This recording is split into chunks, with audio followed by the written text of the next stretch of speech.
Hi friends, இன்றைக்கி நாம் use பண்ண பார்க்க போகிறது என்னென்னா, ஒரு ஃபோனை வந்து எப்படி பெஸ்ட்டான ஃபோனாக இல்லையான கூட ஃபோன் வந்து கண்டுபிடிக்கிறது. அது வந்து இன்டர்நெட் மூலமாக கண்டுபிடிக்க அப்படின்னு பார்க்க போகிறோம். அதுக்கு வந்து ஃபர்ஸ்ட்டாக வந்து நீங்கள் கூகுள் க்ரோம் போங்க. கூகுள் க்ரோம் தான் நான் பலமையாக யூஸ் பண்ணுற ப்ரௌசிங்.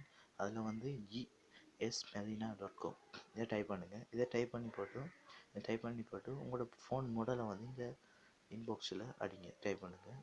எந்த ஃபோன் வந்து எல்ஜி எல்பியில் நான் ஏற்கனவே ஆல்ரெடி டைப் பண்ணிக்கேன்.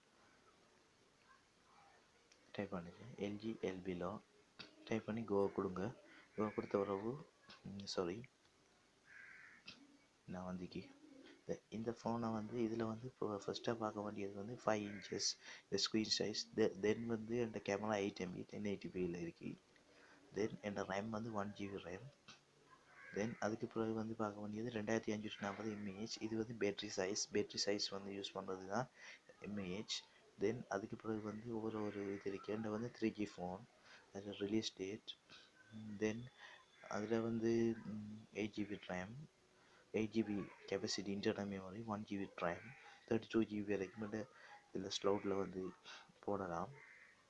அது செகண்டரி கேமரா 1 MB. தென் இந்த பேட்டரிக்குரியது ஆல்ரெடி சொல்லித்தேன். இந்த அட்ரஸ் மூலமாக போனீங்கன்னா வந்து ஒரு ஃபோன் பெஸ்ட்டான ஃபோனாக இல்லையாண்டு இதன் மூலமாக இதெல்லாம் அதோட வந்து இதில் வந்து ரேட்டிங்கும் தந்திப்பாங்க. ஒவ்வொரு ரேட்டிங் நம்மளோட ஃபோனுக்குரிய இது ஒரு சக்ஸஸாக இல்லையா அல்லது கம்பேர் பண்ணலாம். நம்மளோட ஃபோனோட இன்னொரு ஃபோனை கம்பேர் பண்ணலாம். நம்மளோட ஃபோனை இந்தியாவில் டைப் பண்ணிட்டு இன்னொரு ஃபோனை இந்தியாவில் டைப் பண்ணிங்கன்னா கம்பேர் பண்ணலாம். ஓகே, மறக்காமல் சப்ஸ்கிரைப் பண்ணுங்கள் ஃப்ரெண்ட்ஸ். பாய்.